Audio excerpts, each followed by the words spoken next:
kaydırma şeklinde yapabilirsiniz. Bu taraftan mı, bu taraftan mı? Balıkçı. Burada oralarda işte abi. He? Tam olduğunuz kısımda. Tam Burada- olduğunuz burada mı? kısımdayız. İsterseniz halat direlim oraya kadar gerin halatı. Başlayın. Bir kıyıya gelelim de. Ne yapıyorsun?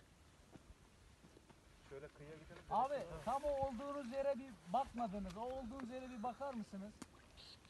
Buraya bir bak.